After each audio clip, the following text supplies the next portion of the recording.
Sejam todos bem-vindos, meus amigos. Esse é o início do fim, certo? A nossa quarta aula de 4 aí de mecânica básica para o curso de primeira habilitação. Peço àqueles que acessarem aqui o material, gostarem, óbvio, né? Deixem um joinha e me sigam lá nas redes sociais.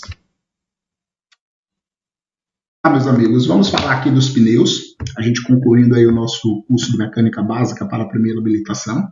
Os freios, eles têm a função de frear, de reduzir a velocidade das rodas por atrito. Mas o que vai parar efetivamente o pneu é o contato entre este e o pavimento do veículo. Por isso, pneus em boas condições é fundamental para a sua segurança, para a segurança de sua família, das pessoas que você transportar no veículo, das pessoas que interagem direta ou indiretamente com você.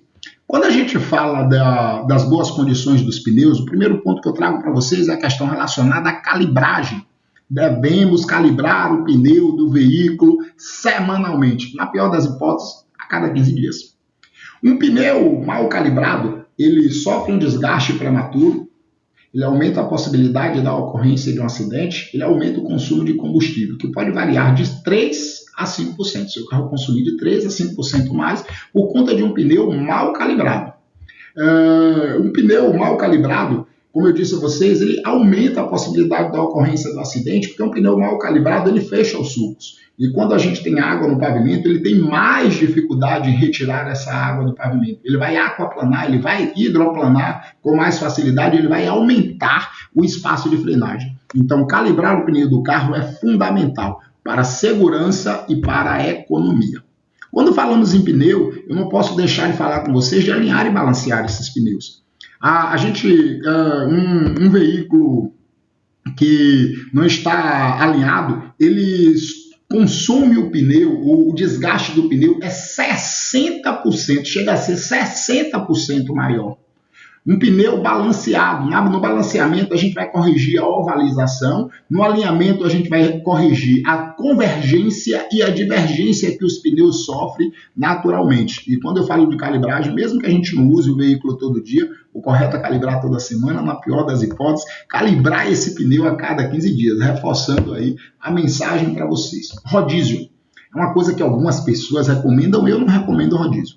Pneus, eles não sofrem desgaste por igual, simplesmente porque eles estão no eixo dianteiro, esqueça isso. Muitas e muitas vezes o pneu dianteiro ele sofre desgaste desigual, o pneu traseiro ele sofre desgaste desigual. Outro ponto, o melhor pneu do carro ele tem que ficar no eixo traseiro, para aumentar a aderência da traseira. Se você perder contato com o eixo dianteiro, você consegue corrigir na direção. Segundo, que tem muita gente que não sabe nem fazer rodízio. Em veículos 4x2, o rodízio ele deve ser paralelo. Dianteiro direito vai para a traseira direita, traseiro direito vai para a dianteira direita. Se o veículo for 4x4, esse rodízio ele deve ser cruzado. Dianteiro direito vai para a traseira esquerda vai para a dianteira direita. E assim sucessivamente. Então é uma coisa aí que eu não recomendo. Mesmo porque se esses pneus eles sofrem um desgaste igual, você tem que trocar de 4 em 4. Então, você acaba tendo um custo muito maior, apesar de alguns especialistas recomendarem o rodízio. Aí fica a seu critério seguir ou não essa orientação. A gente deve observar os desgastes do pneu. Todo pneu ele vem com um sensor de desgaste dentro dos sulcos, que são as canaletas, cuja profundidade mínima não deverá ser inferior a 1,6 milímetros. Ele tem uma borrachinha interna que nós chamamos de TWI. Aquilo é um sensor de desgaste do pneu. Então é muito fácil a gente observar esse sensor de desgaste, se bem que tem algumas pessoas que costumam utilizar o veículo até esse pneu estar lisinho, pronto para pintar. Ele acha que ele está sofrendo economia, ele acaba se envolvendo num acidente, perdendo o controle do carro e por conta daquela economia de 300, 400 reais que ele achou que ele poderia protelar, deixar para depois, ele acaba gerando um acidente grave. Que não pode só comprometer o bem material, mas comprometer a vida dele ou a vida de outras pessoas. A gente deve lembrar do step do carro. A gente só lembra dele quando a gente precisa. E quando a gente precisa, muitas vezes a gente não conta com esse step porque a gente não lembrou dele, ele ficou magoado. Você não vai poder utilizar o step do seu carro porque ele está vazio. Então, quando for calibrar o pneu do carro, eventualmente lembre também de calibrar o step do seu veículo. Aqui eu mostro para vocês, eu trago aí as dimensões dos pneus, né? Quero dizer para vocês que os pneus eles precisam ser irmãos univitelinos, irmãos gêmeos univitelinos. Os dianteiros e os traseiros. Eu digo que quando a gente troca de 2 em 2, a gente manter essa característica é um pouquinho mais difícil, porque eu recomendo que você compre todos do mesmo lote, inclusive. Mas pelo menos os que rodarem em par, eles precisam ser idênticos para que isso não gere uma diferença de aderência, não gere uma diferença na frenagem. Então, quando eu vou comprar o pneu, eu mantenho as características. Por exemplo, o pneu 14 175 70. O que é que ele está falando aqui? 14 é o aro, o raio do pneu. 175 é a banda de rodagem do pneu. E 70 é a altura, o perfil do pneu. Então, eu espero que isso aí fique bem claro para vocês, que os pneus eles precisam ser irmãos univitelinos, irmãos gêmeos univitelinos, principalmente aqueles que rodem no mesmo par, os dianteiros e os traseiros. Encerrando aqui, nós falamos dos componentes dos veículos, do chassi, que é uma estrutura física, a base de sustentação do veículo. A gente tem chassi também, que se escreve inclusive da mesma forma, que é a identificação alfanumérica que o veículo recebe quando ela sai de fábrica. Isso aí a gente fala lá em legislação de trânsito. Aqui, o chassi é a estrutura física do veículo. O lastro do carro é denominado chassi. A gente tem o encosto de cabeça, que pouquíssimas pessoas valorizam e passaram a usar muito o encosto de cabeça, porque achavam bonito. Mas o encosto de cabeça ele tem a finalidade de evitar o chamado efeito chicote, principalmente quando a gente se envolve em alguns acidentes de trânsito, certo? Até uma freada brusca a gente sente que a cabeça sofre aquela pressão, né, para não gerar uma pressão medular excessiva que pode resultar em uma lesão. Você tem um encosto de cabeça que interrompe esse movimento. A gente tem o airbag, que é um protetor do condutor e de passageiros, evitando ou reduzindo as lesões provenientes do segundo impacto. O primeiro impacto, no caso de um acidente, que é quando o airbag vai abrir, é entre o veículo e o obstáculo. O segundo impacto é entre o condutor, os ocupantes do veículo e as partes internas do veículo. Então, quando a gente tem um airbag, o airbag ele consegue reduzir esse impacto. O airbag ele só é eficiente se você estiver utilizando o cinto de segurança.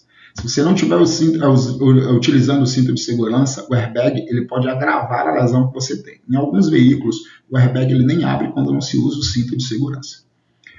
A gente tem que ficar atento quando nós falamos do airbag com a altura das pessoas que vão no banco da frente, principalmente crianças. Alguns veículos eles vêm lá recomendando a altura mínima 1,40 m, 1,45 m, 1,50 m. Então a gente tem que ficar atento para a gente não colocar uma pessoa um pouquinho menor, uma criança que já tem a idade para ir no banco da frente, 10 anos, e não tem altura o suficiente ainda para ir no banco da frente. E a gente às vezes é pai, a gente quer colocar ali no banco da frente nossa filha, nosso filho, e isso seria prejudicial, porque um equipamento de proteção mal utilizado, ele lesiona ao invés de salvar alguém. A gente tem aqui o cinto de segurança. O cinto de segurança de 3 pontos é considerado o mais seguro. Alguns veículos eles ainda saem com cinto de segurança, eles ainda têm cinto de segurança de 2 pontas no meio do banco traseiro. Mas o cinto de segurança de 3 pontas, ele é o mais seguro. Não utilizar o cinto de segurança, segundo o artigo 167 do Código de Trânsito Brasileiro, constitui uma infração de natureza grave. Então, precisamos usar o cinto de segurança. Todas as pessoas que estiverem dentro do veículo devem usar o cinto de segurança. E devemos acabar com essa mística de que cinto de segurança é para se utilizar em rodovias. Cinto de segurança é para você utilizar em veículos. Eu tenho um colega que ele estava parado, ele parou na rua, né, para pegar uma pizza. Ele tinha comprado uma pizza, foi buscar a pizza, estava lá com o veículo parado, veio um rapaz, bateu no fundo do carro dele, e ele foi projetado pelo para-brisa do carro. Se ele estivesse utilizando o cinto de segurança, as lesões que ele sofreu seriam bem menores. Ah, Dalmo, mas ele estava parado. Eu compreendo, qualquer um tiraria. Mas numa moto, por exemplo, a gente só deve retirar o capacete depois que a gente desce da moto. Então eu vou dizer para vocês, mesmo com o veículo parado, utilize o cinto de segurança. E aqui, gente, esse material ele foi desenvolvido para complementar as nossas aulas teóricas. Então, se balizar simplesmente por esse material aqui seria um erro, certo? Então, eu coloquei esse recadinho aí para deixar bem claro qual é a finalidade desse material. Eu ministro aula na Autoescola Reis, e esse material eu criei para os meus alunos e, óbvio, vou deixar à disposição aí de qualquer pessoa que se interesse pelo material. Mas ele é um material complementar. Fica na paz.